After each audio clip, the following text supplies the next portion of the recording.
And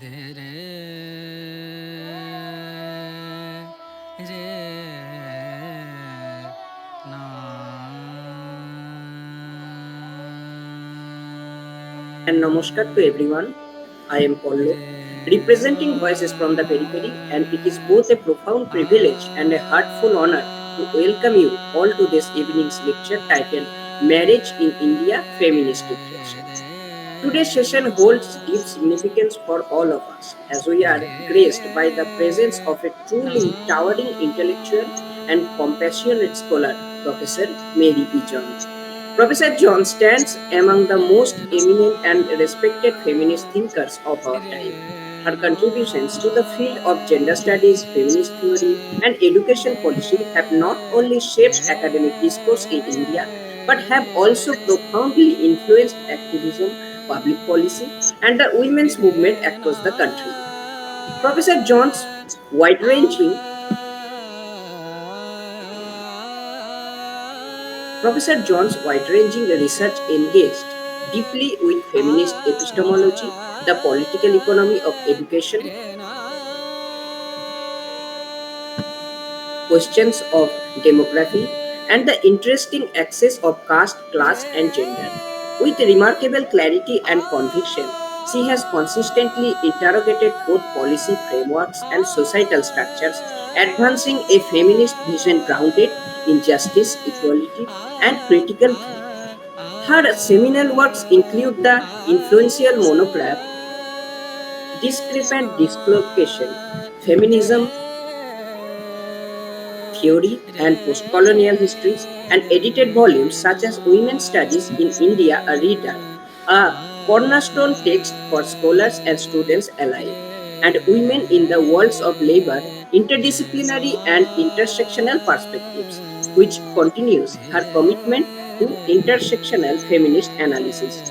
In addition to her scholarly writing, Professor John has played an instrumental role in various national committees and initiatives focused on gender and higher education, embodying the rare balance of intellectual rigor and active public engagement. To speak of Professor Mary E. John is to speak of a scholar whose work exemplifies not only analytical brilliance but also an unwavering dedication to bridging the worlds of academia and activism. It is an immense honor for us to learn from her this evening. On behalf of Voices from the Periphery and everyone present here, I extend the warmest welcome to Professor Mary E. John. Ma'am, up to you. Thank you. Thank you very much. It is indeed an honor for me to be present here and addressing you on a topic that is been a topic with me for a while, but not one that I have actually ventured into in the mode in which I am doing today. May I request that we share the screen, the PPT?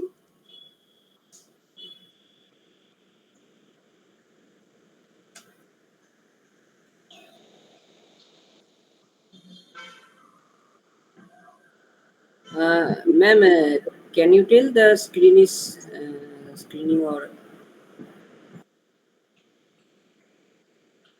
can you see the PPT, ma'am? No, there seems to be a problem. There seems to be an infinite. Yes, now it has come. Yeah. Can Okay, you? ma'am. Yeah. Is this the full screen as far as? Okay. All right. I mean, there's one before this, but that doesn't matter. We can begin here. Is it visible to all of you present? Yes. Can you all see it? Hello? Yes, ma'am. All right. Thank you. I just need okay. So I'm going to be, as I think this was a very warm and very, how shall I say, extensive introduction. I'm not sure that I deserve such accolades, but nonetheless, I'm using this opportunity to think with you, and I say this deliberately, This is not a worked out essay. This is not a published essay. It builds on prior work. One of my more recent areas of work was, in fact, a book on child marriage and an edited volume that looks in at childhood. And it is out of that preoccupation that my interest has shifted to marriage as an institution. It has been there, I think, in my writing already earlier, but it has not, I think it was somehow an undertow, not something I gave central attention to. And I feel more and more that it's absolutely essential today to give it our full attention as feminists, as progressive scholars. And so let me start with a few introductory remarks. And my claim, I know it's maybe a bit of a provocative claim, and I look forward to your, agreements as well as disagreements. I'm claiming that the institution of marriage has either been sort of missing or it has been assumed in much. Can I have the next slide? Thank you. Yes. Either that it has been missing or that it has been assumed in much of our thinking, much of our politics. In feminism in particular, I think that violence was one axis around which the women's movement has made tremendous inroads, including domestic violence, which was otherwise considered a private matter and hardly worthy of any kind of, in fact, historically, not even available for any kind of redress, because it was considered that husbands have control over their wives, including violent action towards them.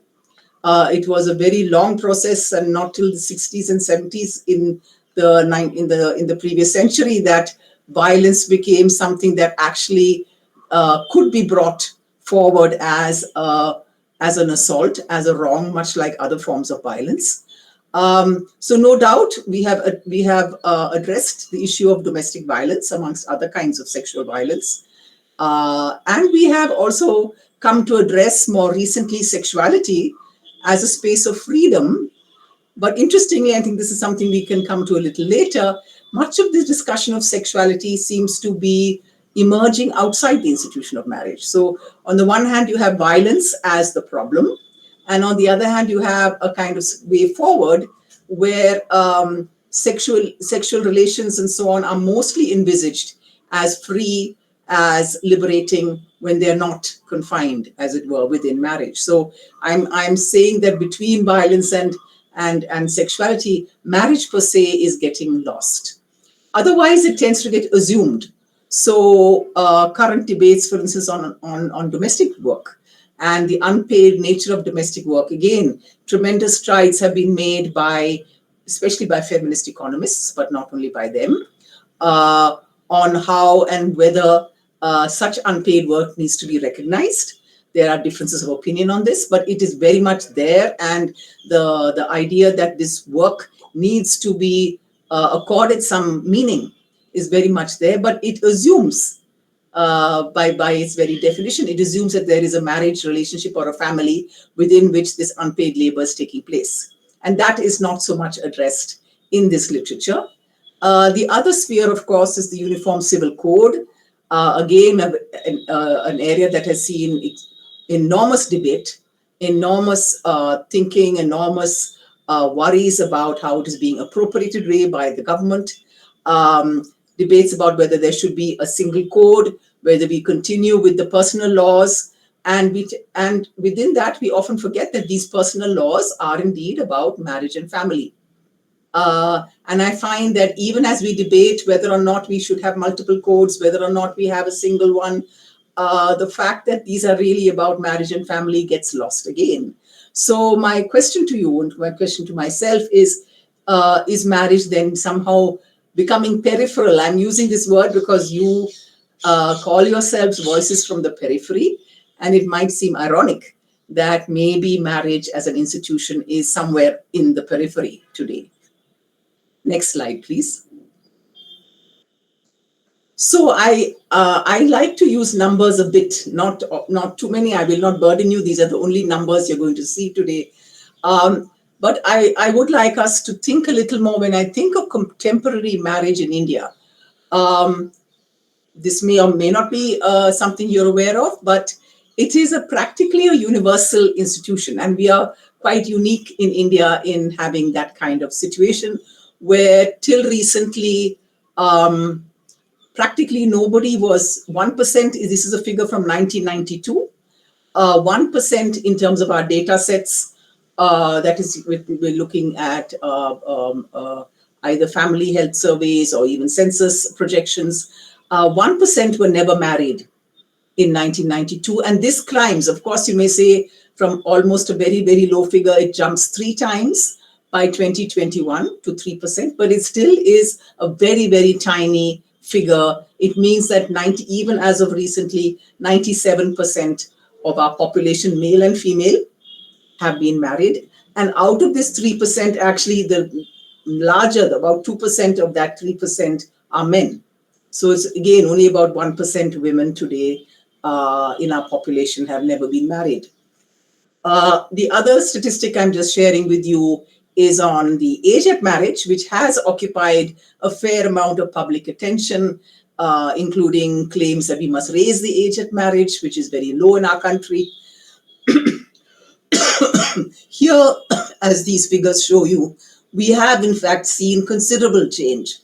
So if 13, this is census figures, 13 years at the turn of the last century was the average age at marriage. So in other words, child marriage was ubiquitous.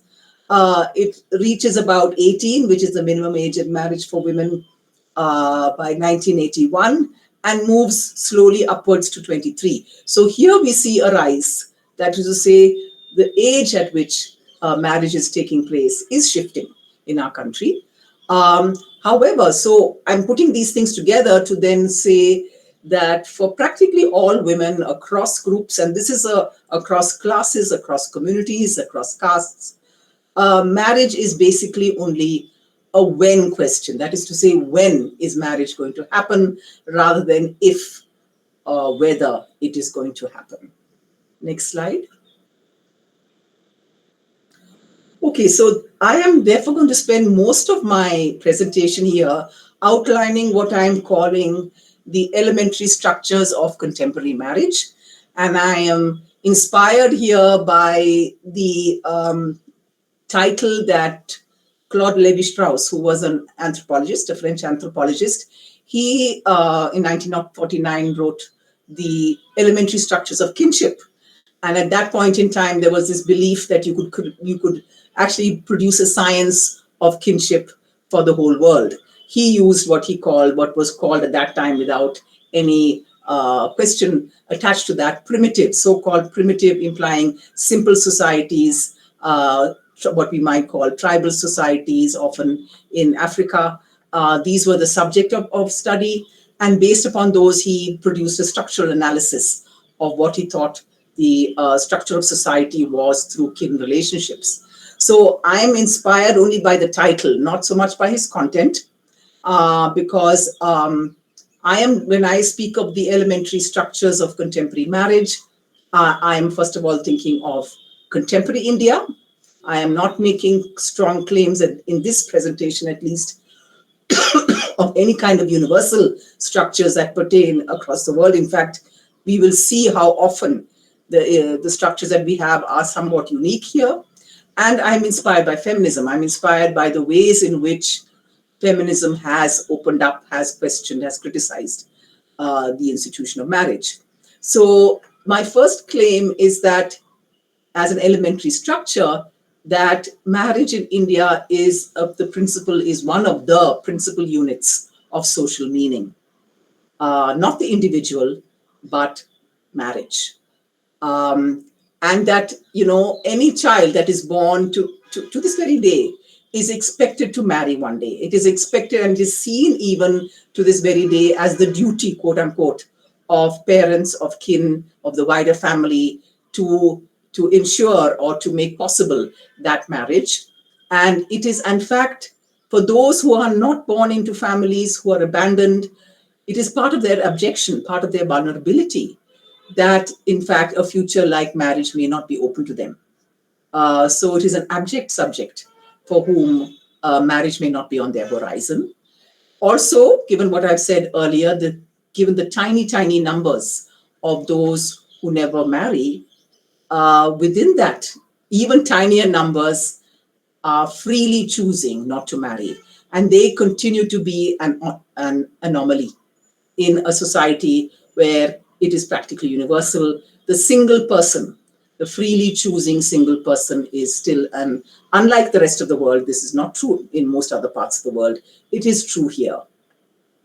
Next slide, please. Okay, so I'm going to run through a range of, I think, about 4 different aspects of these elementary structures as I see them at this point. And I'm going to begin, and I deliberately do begin, with the economic dimensions. I think those are very central, and those sometimes get alluded to, but the combination, the ensemble of aspects of the economic often, I think, are not brought together sufficiently. So let's begin with the fact that the wife is expected in a marriage relationship to bring a whole range of unpaid labor into the home, into the marriage relationship. Cooking, cleaning, care work of all kinds, sex. We often don't say this. We shy away from actually saying that sex is expected. Indeed, is legally almost required to this very day, that there will be sexual relations that she will provide to the husband, that there will be the bearing and rearing of children. And each of these can be, expanded, added to, and so on. So a whole range of labors that are expected from the wife. That's the first point. She may also contribute, depending on what kind of home, what kind of household we're talking about. She may also contribute productive labor. For instance, she may be part of a farming family where she is part of the cultivation of that family. She may run a shop as part of family labor, and this would be considered productive. Uh, um, so that is yet a further dimension beyond the unpaid, so-called unproductive aspects, as economists would make that distinction. So both unproductive, quote unquote, as well as productive labor is part of her economic, what she brings. Thirdly, we have dowry. And I don't know how many of you know, but there was a time in the early phases of the women's movement in the 70s and 80s when dowry became a huge issue for women's groups. They were opposed to dowry. The giving and taking a dowry was in fact considered legally wrong. That, in fact, there were cases in those days where excessive demands for dowry could be brought to the courts and could be an issue over which a family could be subjected to legal banning. Now that moment has long passed, which is why I say the contemporary moment is one where the giving and taking of dowry is completely normalized. I have yet to come across any kind of case today, or even any kind of politics amongst ourselves over the giving and taking of dowry.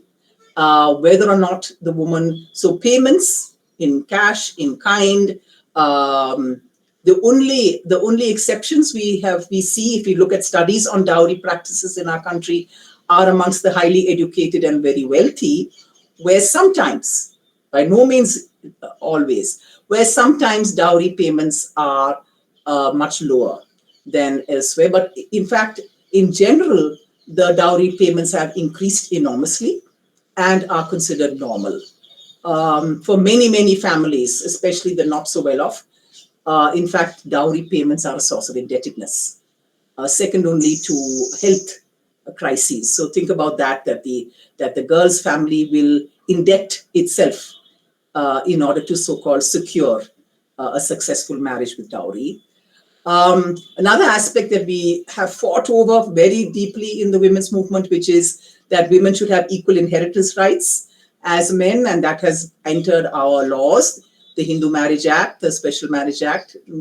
All our personal laws indeed have equal inheritance rights. Yet in practice, what we find invariably, with maybe again a few exceptions, is that women themselves do not demand inheritance, or they're denied. When they do, they're denied.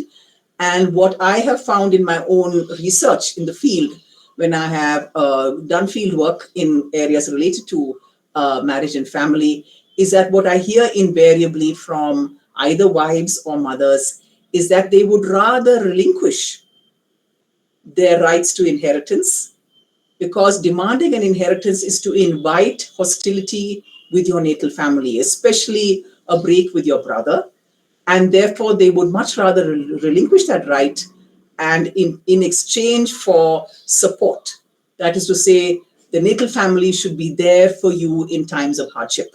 And if you were to demand inheritance rights, the chances are that you'd be cut off and isolated. So this is a kind of bargain that many women today make, that indeed better not.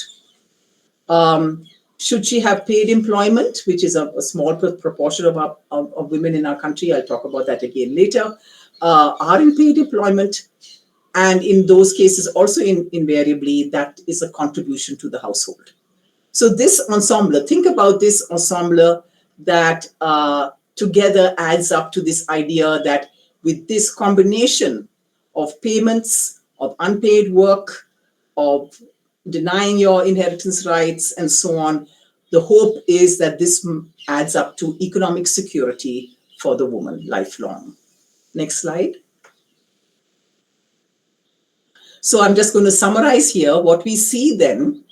And I'm not giving you any numbers here, but if it is a well-known fact now, it is not just amongst economists, but even the national accounts of our country, the international kind of organizations like the World Bank, all agree that if we were to actually count all the work that women and men do, including unpaid work, if we did do that, women work much more than men. It is only if we confine our calculations to paid work, that is work that gets a payment that is paid through the labor market, then yes, indeed, women pay much, much lower than men. But once we add all the work that women do from morning till night, then indeed, women are working harder than men, longer than men, more hours, and yet it carries so little value. So this is the big number one peculiar, if you want to, economic fact about women's situation economically. So, which means that in spite of the fact that women may be working more than men, because they receive less paid employment, they experience themselves as dependents. They're providing labor in the home. In fact, homes would collapse if, imagine tomorrow that women were to say, since you think I don't work, I will stop working. Very often, husbands, children say, my mother doesn't work. So if indeed women were to stop working, the household would collapse, society would collapse, right? And yet the situation is not one where that is acknowledged, but rather where women experience themselves as dependents. And we have, as I said, through the passage of dowry, we have this model of the male as a breadwinner and the woman as the housewife. But this breadwinner model is actually, in India at least, being held together through dowry payments. So this is the economics of marriage in summary. Next slide, please. Okay, now let me go to very quickly to part 2, the second dimension, which is the one that usually gets mentioned at the beginning, and I'm purposely giving it only a second kind of status, caste and community. We need to ask ourselves, rather than take for granted, the fact that marriage today, the predominant, the hegemonic form of marriage in India today is quote unquote arranged. That is to say, arranged by family. Arranged by families within which consent is no doubt being sought. That is definitely a new moment compared to the past, where consent was not the issue, where a bride and groom might see themselves for the first time, in fact, in the marriage pandal. That is not true today. Consent is being sought for, and even sometimes a little bit of time is provided for the two to get to know each other. But this remains the structure. It is what I call an intergenerational contract between the couple and parents. And we should not be too surprised that given the economics that I've spoken of, this is indeed not the freely chosen, but rather the arranged mode, and consensually so on the part of most couples. The mode by which then this intergenerational contract is conducted, the way in which the quote unquote arrangement is made, is through what we call endogamy. That is to say, marriage within certain prescribed groups, whether by caste, whether by community, whether by region, whether by language. These may be undergoing some modifications from very much more strict, maybe, notions of what the marriage group could be compared to today. Maybe in certain areas it is loosening, but nonetheless, this continues to be the paradigm within which the arrangement is planned, with these minor changes. So a gotra may be relaxed here or there, or looking for, the horoscope may be relaxed here or there. Okay, but nonetheless, this is the endogamous system continues. Small sections to which maybe some of us may belong, very urbanized, some English speaking, very often highly educated, we quote unquote may be choosing otherwise. We may actually make choices that don't fall necessarily into a particular caste or group, though very often even we do. Let us not, in fact, belittle the workings of quote unquote endogamy, even amongst those of us who believe, often think of ourselves as casteless. But the interesting thing here is that it's precisely within this particular group, you may call them a new caste, of the educated urban sections within which marriages are contracted.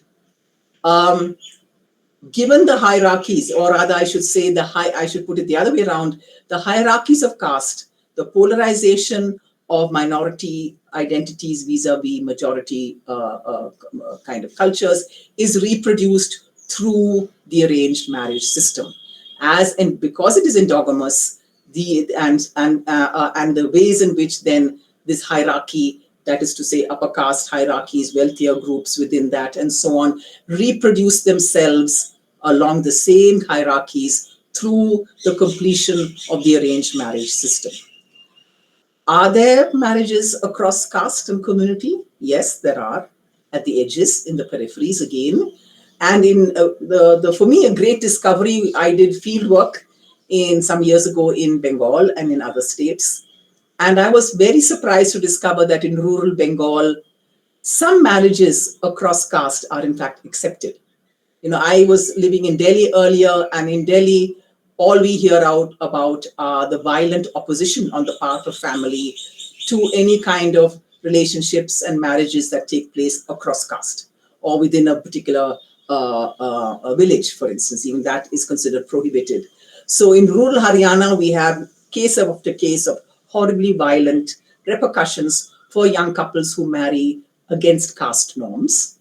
But this is not universally true in the country. I think we should be very careful about what we say here. In rural Bengal, we found young couples, quote unquote, either eloping or coming back to the family, and the family, in many cases, accepting such. And this is something I think is not sufficiently well known or sufficiently well understood as to how this is possible. Love jihad is, what can I say? This has been a battle cry. As we know, a very, very potent, a very, very false battle cry that has been used, unfortunately, to vilify, to demonize, to terrorize Muslims. In fact, intercommunity marriages are the fewest and the most vulnerable. There may be intercaste, intercommunity much, much rarer, and extremely vulnerable to isolation and so on. Hardly a jihad going on that front. In other words, if we put all this together, what we see is that we have an arranged marriage market that is hegemonic, that continues, that is, showing no signs. I see no signs. I don't know if any of you see any signs of its reducing. It continues to be hegemonic, and in a global context where this is not the case. And the question in our minds should be, is this likely to stay? And is this very peculiar situation in the 21st century of an arranged marriage market staying something that we should think about a little more than we do? Next slide, please. Okay, my third dimension, which might again seem, why am I only bringing sexuality into the picture as my third dimension? After all, in many standard accounts, marriage is all about the control, the patriarchal control by men of women's sexuality through marriage. So it's surely very fundamental, and I don't doubt that it is fundamental. But for me, it occupies the third dimension. We can discuss if you like later. Um, in contemporary India, and here I am very much thinking of the 21st century, sexual respectability is ensured through marriage. There is still, in terms of normative behaviors, a sense of stigma associated to sex outside of or apart from marriage. So for many, the respectability that people feel they need in order to manage their lives, in order to be part of a social order, is ensured through marriage. So in theory, again, I'm putting this in theory, Kanyadan, that is the gift of the virgin, continues to be the norm. Chastity within marriage is the norm. We may not say it out loud, but in theoretically, this is still the norm. It hasn't been disturbed in any way. However, and this is an area I think that we badly need to understand better, and we don't have good studies of this or good accounts of this. In practice, there is actually enormous variation. And in fact, I would say that sex outside of marriage, before marriage, is prevalent and increasing. And one of the reasons it would be increasing quite simply is that the age at marriage, which I mentioned earlier on, is going up.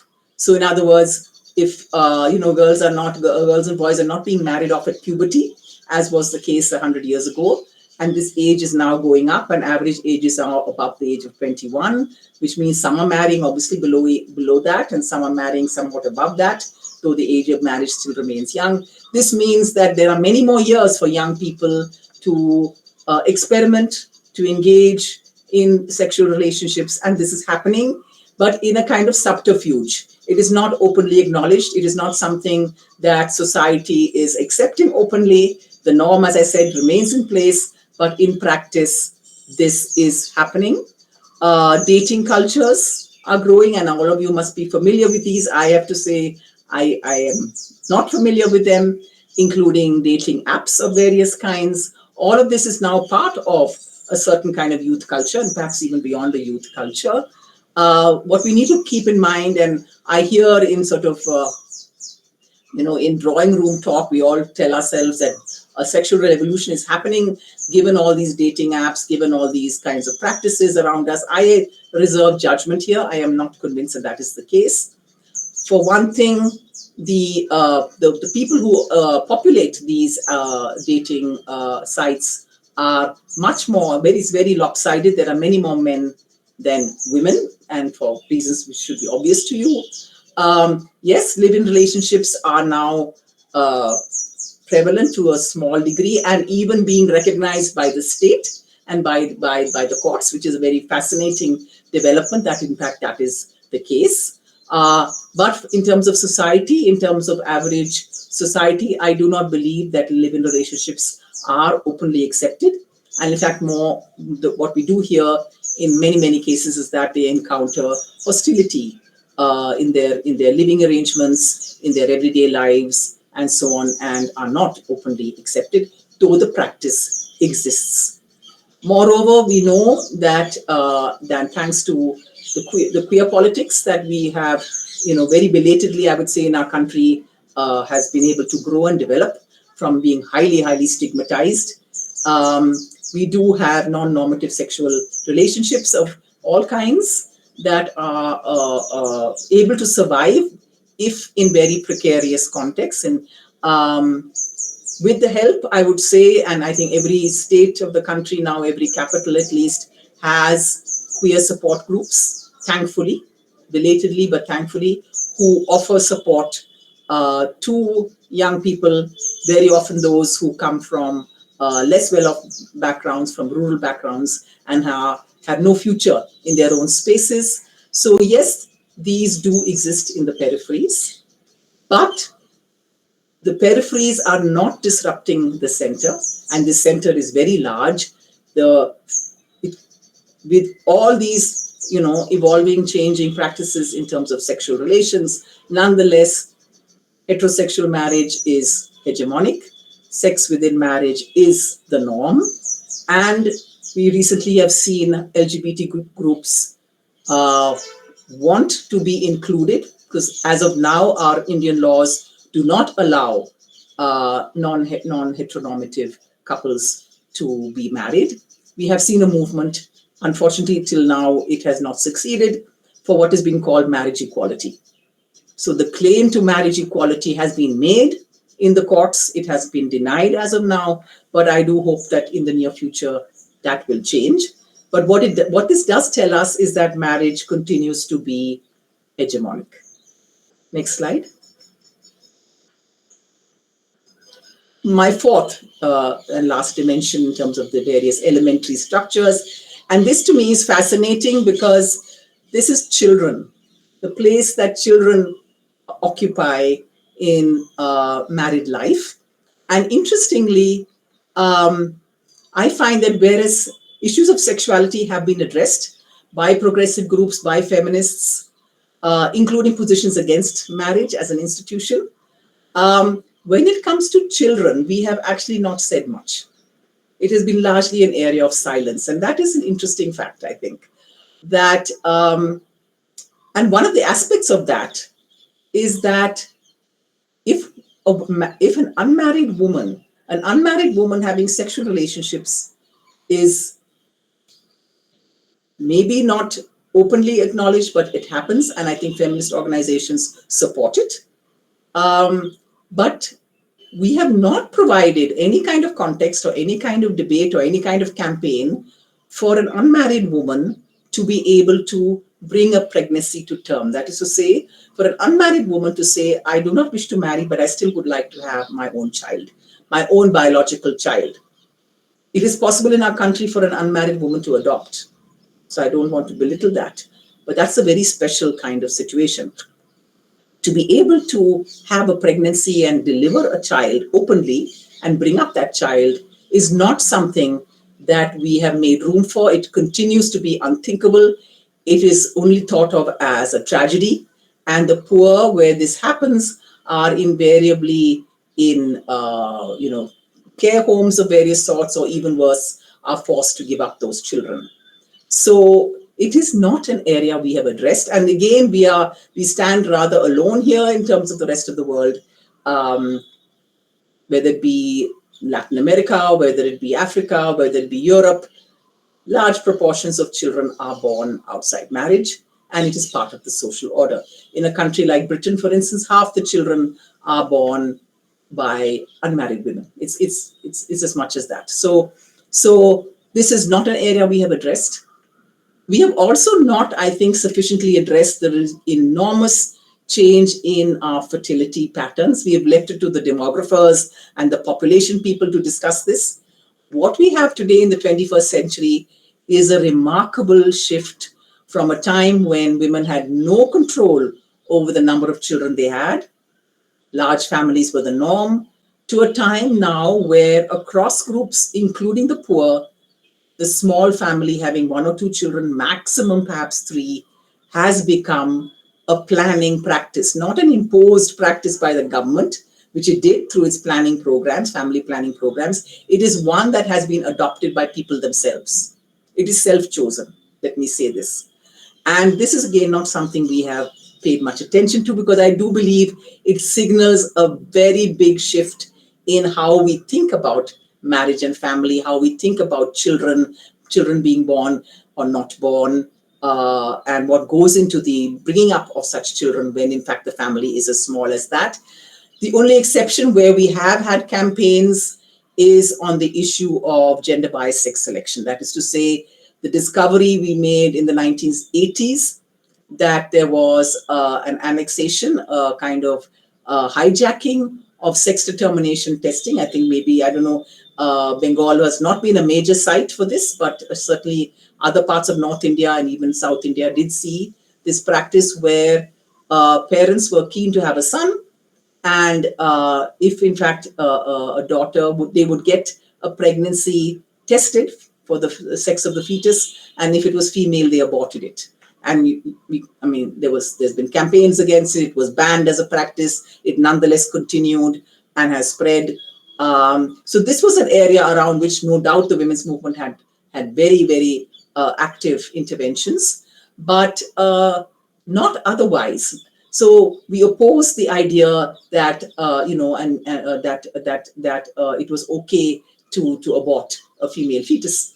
We saw this as part of gender discrimination of the worst kind, but nonetheless, we have not engaged, therefore, with children as such, or with what it means to have a daughter or a son. Nor have we, I think, compared to other parts of the world where being child free, as the phrase goes, that is to say, actively and deliberately saying, we do not wish to have children. We wish to be, not because we are fated to not have children, not because of infertility, but because we actively do not wish to have children. This exists in many contexts, not something that I know that there are actual individual couples who practice this, but it is not something we have made into a public issue. It is not something around which we have, made a claim for social recognition. On the contrary, we have allowed a very, growing, massive infertility industry. Every other street in our cities has infertility clinics. We have engaged with the issue of surrogacy, no doubt. These are all ways in which to have children when it is not happening in the ordinary run of things. So very, very, I would say, very, very partial, very, very limited engagement with children, which is, I think, a curious omission on our part. That is my elementary structure number 4. Next slide. Okay, so I'm now going to sort of pull things together a bit because I realize time is short. In my view, the actual dynamic of the marriage market, and let's call it a marriage market in our country, it is a marriage market, is being shaped very unequally by education and work. So on the one hand, and these are the paradoxical elements of this relationship and why, it's a 3-legged stool, if you like, but a very unequal set of legs here. Age at marriage, as we said in the beginning, is going up. So there's delay, and it's no longer child marriage as it used to be. Education has been expanding, especially in the last 30 years, 20 years, especially doubling in many instances, and not just doubling in terms of massification, in terms of new entrants, first-generation learners, and poorer families, outside of the upper castes, also rural entries into our higher educational institutions. What is remarkable and very often not remarked on is that we have near gender parity, especially in our undergraduate institutions, perhaps not in our, in our institutes of prominence like the IITs, where nonetheless also the numbers are going up. But elsewhere we have gender parity. In other words, women are now entering, parents are pushing their daughters into further education in a way that was never true earlier. And this is happening very quietly. It's a kind of quiet kind of revolution, if you want to call it that. So that is the second part that is happening. You may say it's a good story. The bad story, though, is that we have amongst the lowest work participation rates in the world. This too was not something that we actually focused on too much. It is only economists and others who have brought this to our notice, and it's still, though now more publicly discussed and known, still not sufficiently so, because the particularly scary aspect of that was that till very recently, not only was it low, but it was declining. And urban India in particular had the lowest and worst, economic opportunities for women against anybody's common sense. You would imagine that rural India would be the worst place. But in fact, agricultural work offered more opportunities for paid work than our services and our manufacturing sectors in urban contexts. So low, declining, sometimes fluctuating, sometimes increasing slightly from a low level. This is the third dimension. So large proportions of educated, unemployed women are in our country today. Highly educated, seeking work, perhaps giving up on work, paid employment. Here I mean paid employment. is the follow-up of this fact of having such low work participations. And imagine then the pincer movement between high levels of unpaid labor in the home, in our country, very, very unequally shared, huge hours spent by women on domestic work compared to much smaller hours by men. And combine that, look at the pincer movement between that and the fact that there are so few and so precarious levels of paid employment, right? So this very unequal set of factors is what is structuring our marriage markets today, where the strongest links are between education and marriage, and the weakest links between marriage and employment. Next slide.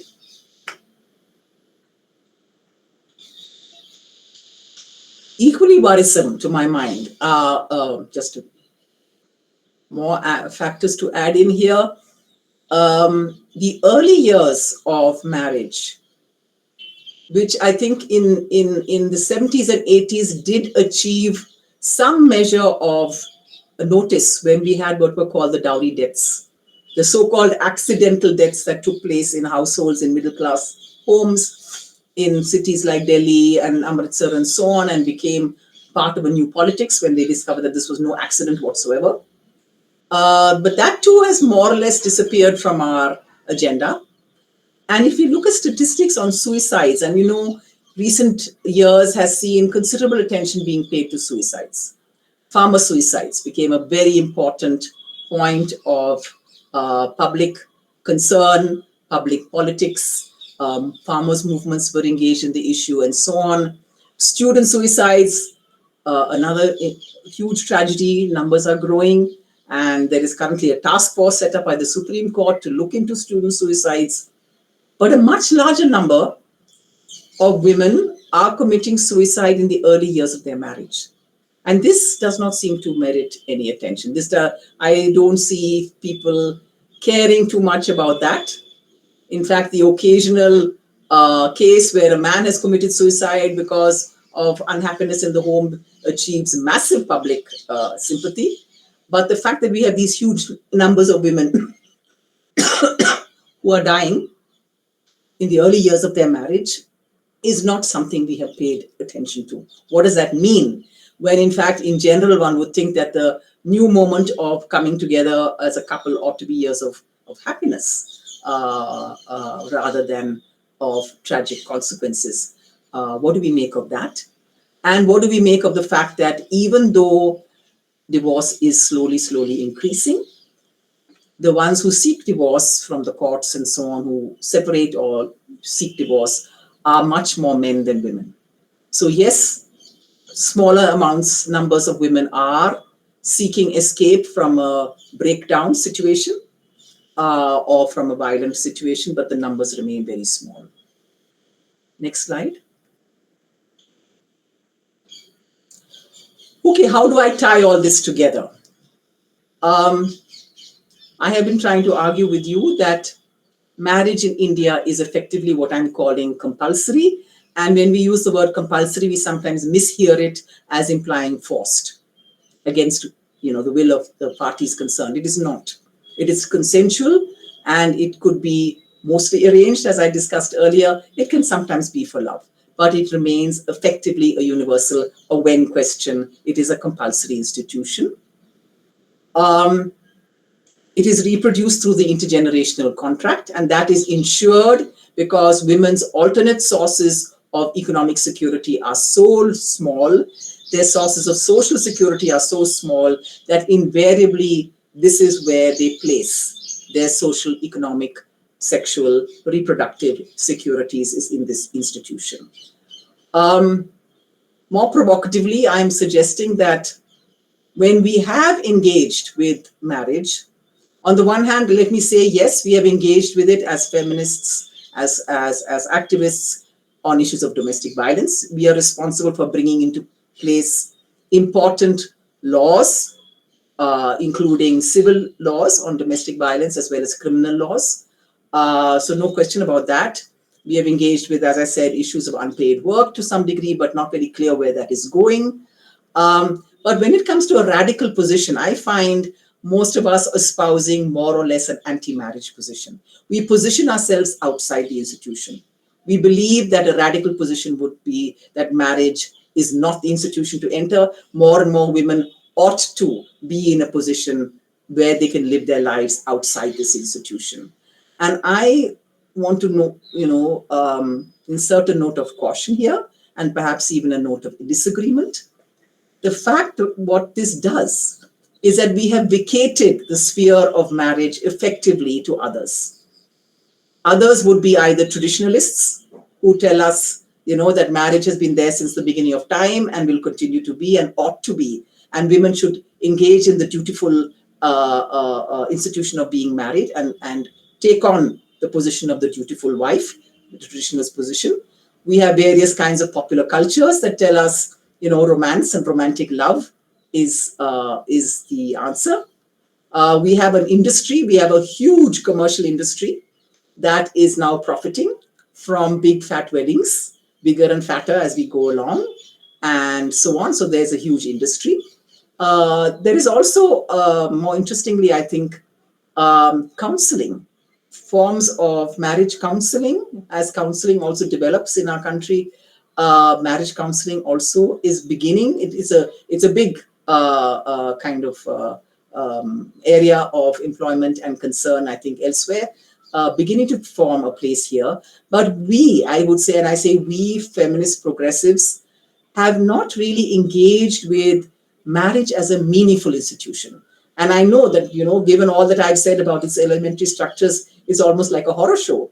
So what would it take to think of marriage as an institution where feminist ideals of freedom, feminist ideals of justice could find a place? Or are we actually going to say that it is an impossibility? And I would hesitate to put as final a claim on that. And it is an appeal then for all of us to find ways of engaging differently while fully taking on board the kinds of elements that I have talked about. Thanks very much.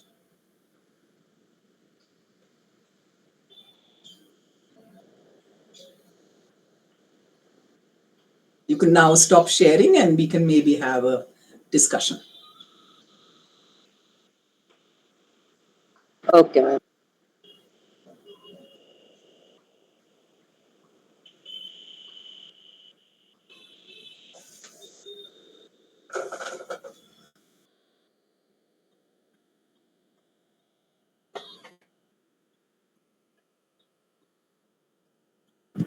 Thank you so much, ma'am, for today's astonishing lecture. Now, we can go to our question answer session, right? So, if anybody have any questions, you can also put in the chat box or directly ask to ma'am. Yes.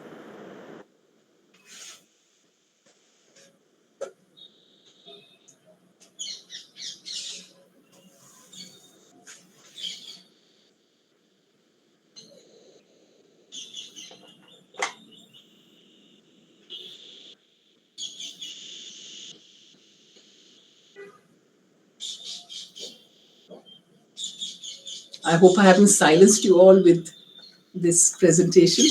I think Please here in chat box, Orbani Kuhu Ghoshal asked whether 21 years of minimum age for women in marriage has passed. No, it hasn't. It hasn't. It was a proposal by the government. A task force was set up to look into the matter. And some of us intervened also, giving our views on the matter. And it has, I think, lapsed. Thankfully, I was not in agreement. I'm one of those who was not in agreement for the simple reason that it's a very superficial understanding of equality. And it would, in fact, lead to large proportions of women being in a space of criminal. They would be, because what does that mean if you say the minimum age? It means that you are criminalized. You're open to criminalization if you marry before the age of 21. And you're open to being criminalized. You're separated forcibly from the family you're married into. You're abandoned mostly by family. So it is not a solution. And many of us argue that precisely because age at marriage is slowly increasing, it is not a problem that needs a legal fix. So it should be allowed to grow in its own social kind of dynamic. So no, it has not been passed.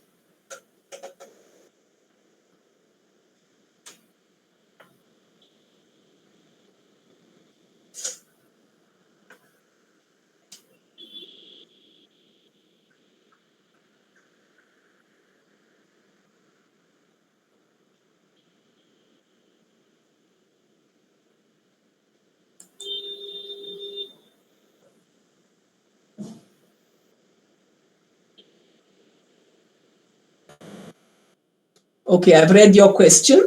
In a sociocultural landscape where the institution of marriage is deeply interwoven with family honor, community control, and gendered expectations, how can one critically examine the persistence of arranged marriages as a seemingly consensual practice? To what extent does the notion of choice operate within such frameworks, particularly for women across class and caste divides? Yes, excellent question. So we need to rethink the notion of choice.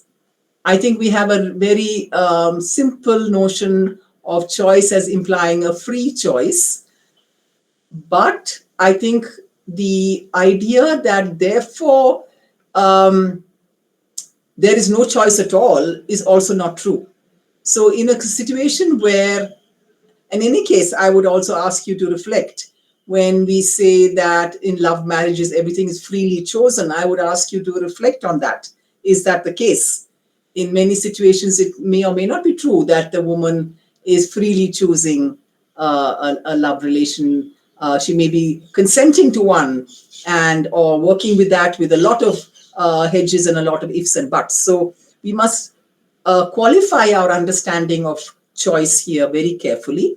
And yes, indeed. So these are constrained choices. These are within a world of constraints. What are women, quote unquote, choosing? So compared to a time when women's consent was not even sought, I am making a distinction between a time where it was entirely in the hands of family to decide on, and it was left to them, and women were not consulted even. Sometimes even the boy was not consulted. We now live in a time where this is hardly the case. All our data sets show that the situation where parents alone do the choosing are very small. And that in most cases, the girl says, yes, I agreed. So this is the limited notion of consent that it's a very limited, very narrow, I completely agree. But I am asking us to understand the dynamic, not simply in terms of family honor, community control. I am asking you, based on my elementary structures, to open it up in terms of what it is that young women are looking for in terms of a future. And what they're looking for in terms of a future is security, and primarily economic security, woven into social, sexual, reproductive security. Yes? So in such a context, many young women, and let me tell you again, this is based on not just anecdotal, but also other kinds of studies that I have been part of or read about. In so many cases, young women whom you might think, college-going, educated young women, tell me that they would rather make family play a role in the making of this marriage tie. This is what I'm calling the intergenerational contract, so that they are not risking future isolation. To make your own choices is to risk isolation when problems arise. You decide against family, you decide without family, and invariably there are moments of crisis, there are moments of problems, you risk isolation. And this is well internalized by many. And indeed, in some of my field work, I found that you might find, in fact, amongst many young women, almost hostility. There's a popular culture, yes, in favor of love, but there's actually on the ground very hostile beliefs about love and sex, because they believe this will lead to isolation, not because they think it's a stigma and because they think it's a pap, but rather because it's an invitation to isolation. And that isolation is not a way to live. So we are looking at bargains, intergenerational bargains being made in a context where this is the primary source of social, economic, and sexual security. So yes, there are delays. Yes, there is experimentation of various kinds, from casual relationships to dating relationships to live-in relationships. But what we see as of now is that these are delays that invariably seem to lead to something more marriage-like, with very, very small exceptions. And we should ask ourselves, who is in the position to be different? Who has the social, economic capital to do things differently, to say no, openly and cleanly say no? A very, very tiny group of women have that luxury, if I may call it that privilege to be able to say no. And that is because of social economic forces. I do believe it would be different if, in fact, many more women had viable work, viable employment, could negotiate from a position of greater strength. I think we would see many, many more women negotiate the situation differently. But this is my answer to you. So I don't want us to talk only in terms of honor and community control. That's my caveat to you.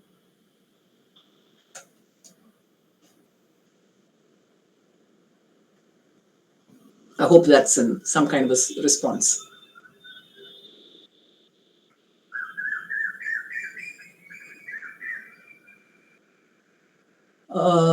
There are some more questions. 1 minute now. There is a dropout rate of more than 17%. Oh, sorry, ma'am. I was mute. I was reading. Thank you so much, ma'am. Yes, yes. One question from Sharvani Guha Ghoshal. There Yes. is a dropout rate of more than 17% in Bengal in 2023 to 24 from secondary to senior secondary school level, i.e. from 10 to 12. Do you Yes. think this kind of situation will affect marriage politics? No, this is no doubt it will, which means that the marriage politics will then happen at that age. So the high school dropout will negotiate marriage as best they can. And one of the most fascinating, disturbing elements of these dropout rates is that they are not gender biased in the old way. It used to be that the girls were dropping out and the boys were staying put. Not so. Please, I would be very curious to know the Bengal statistics, but increasingly it is the case that the girls are staying put and the boys are dropping out. They are unable to maintain. They are distracted by God knows what, and unable to concentrate and failing. So we have a very, very peculiar situation on our hands, and I'm sure it is going to create its own tensions in marriage markets in the years to come, where we will have teenagers, dropout teenagers, looking for some kind of work, some kind of thing, having affairs, having relationships. Bengal has plenty of those, whether in Kolkata or in rural Bengal, as I can vouch from my own study. And they often have a relationship and then they marry because they don't know what else to do. And it's a very precarious situation. So indeed, we are going to see very, very precarious marriage ties in the years to come, given these kinds of developments. But it's not the girls who are dropping out primarily, which makes it even more, difficult for us to, get our heads around it. Next question. If marriage continues to function as a universal expectation and default life trajectory, even in the face of rising education, declining employment, how can feminist politics dismantle the institution of compulsory without reinforcing state control or mooring around sexuality and family? Okay, so we need to discuss this more. I am not saying that that the only future in terms of freedom and justice is dismantling marriage. There has to be greater space. There has to be more room for those who do not wish to marry to be able to not marry, or to live otherwise, to live in same-sex relationships, to be polyamorous, or whatever it is that they wish to be, and to make that possible for more. But I am also arguing that we should not imagine that the only future is dismantling.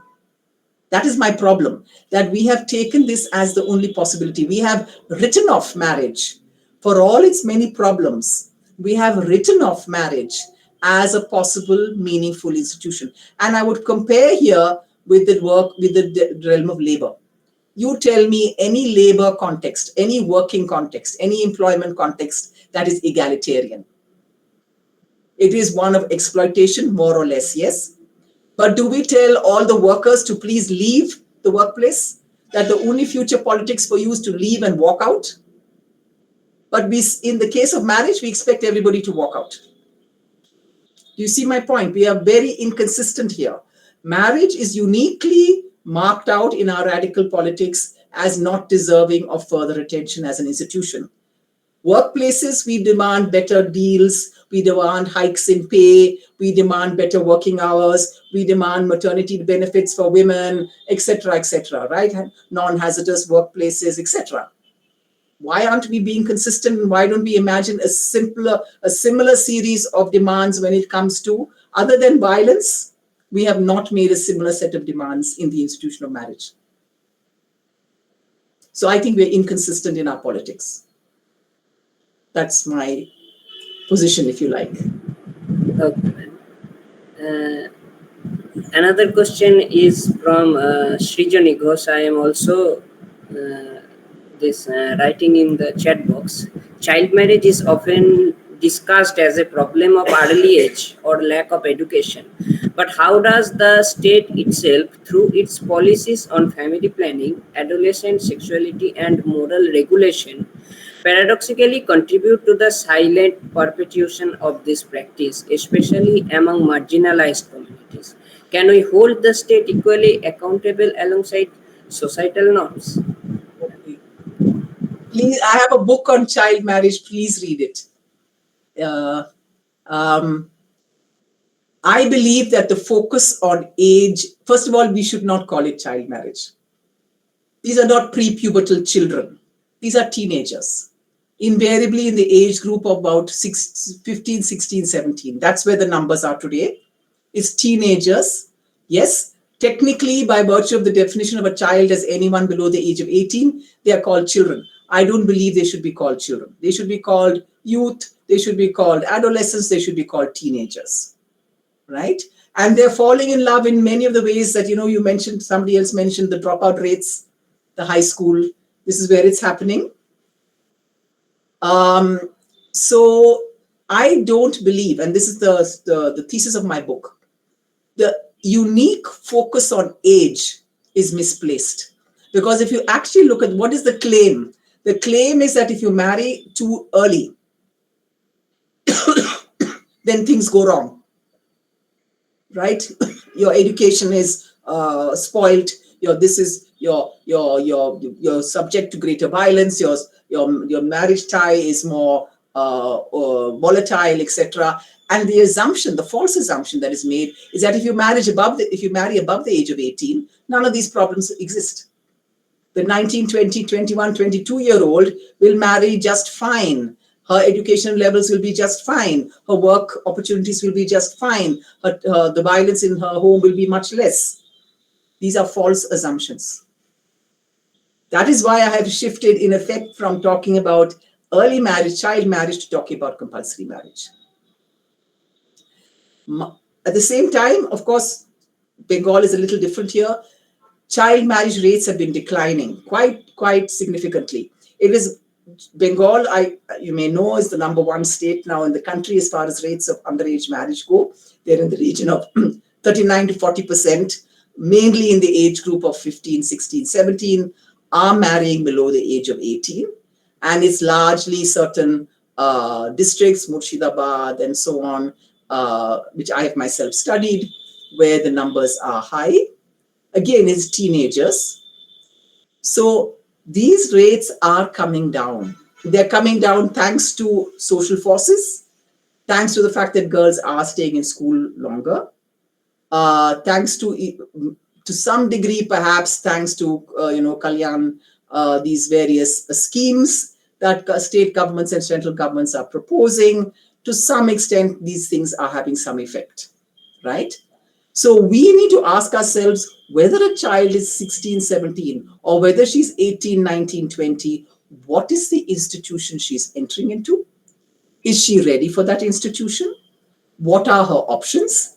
Does a woman who is older have many more options in the workplace? Not true. In fact, the data shows very strangely that younger girls are working more, and that most women who marry at older ages, if they have been working before, give up their jobs after marriage. So it's a very paradoxical, I like to use that word maybe too much.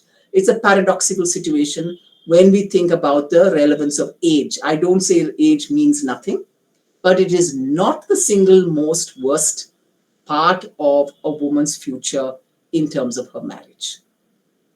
So that's, I'm not answering your question. I am putting it rather differently.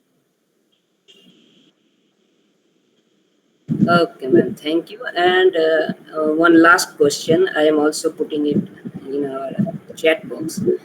Despite progressive legal reforms and widespread awareness campaigns, child marriage remains alarmingly prevalent in various regions of India. How do economic precarity, caste-based vulnerability, and patriarchal anxieties around female sexuality converge to normalize this practice in contemporary India, often under the guise of protection of tradition? Okay. So this is a similar question to the previous one. Um, as I said, actually, the numbers of those who are marrying before the age of 18 is reducing. Um, so it's not the case that this is continuing simply, but it is true. It is true that, and I think Bengal again is a wonderful example.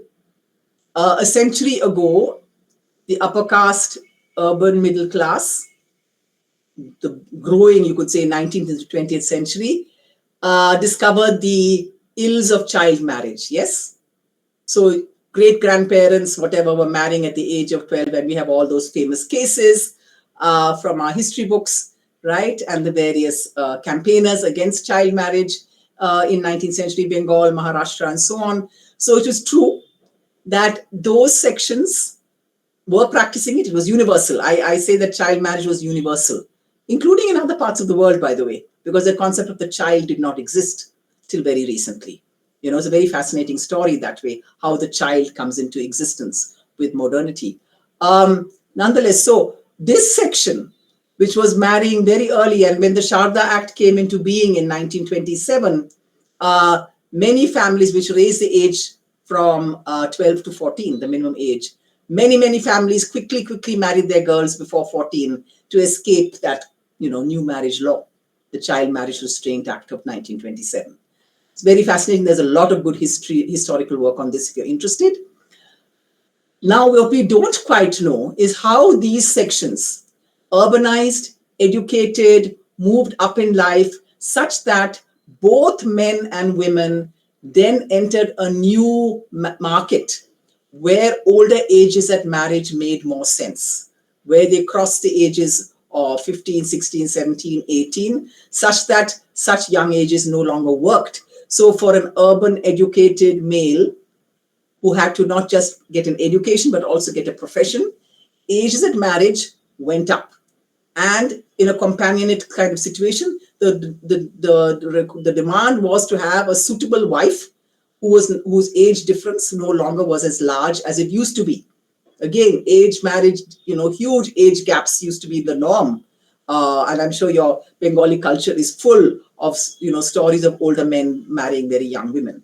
That changed due to various demographic shifts.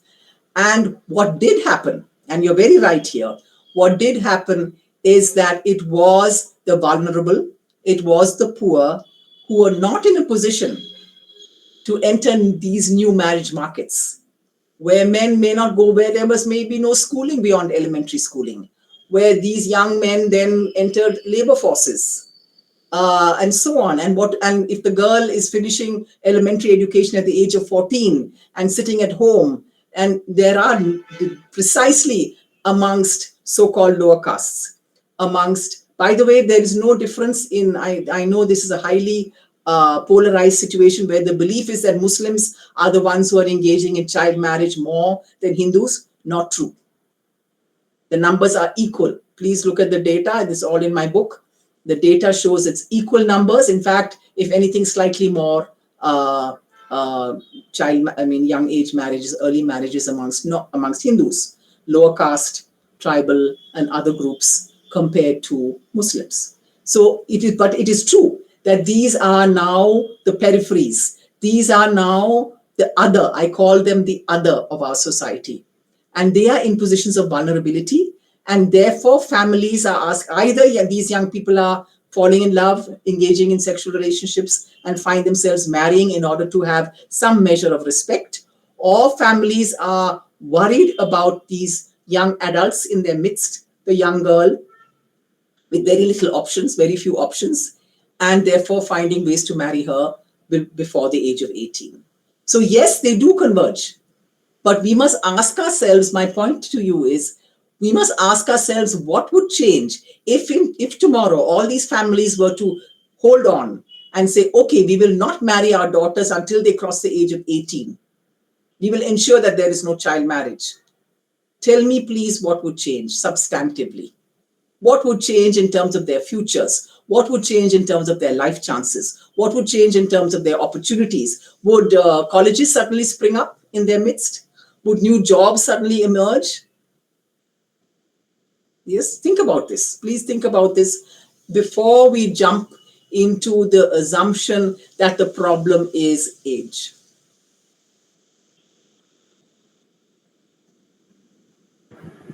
Okay, ma'am. Thank you so much for today. Wonderful lecture. Thank you so much for joining us. Most welcome. And we will soon upload this video on YouTube, and after that, I will share with you. And Thank you. I will also I will send the transliteration of this lecture. So thank you so much, ma'am, for Thank you. joining. Thank you. Bye bye.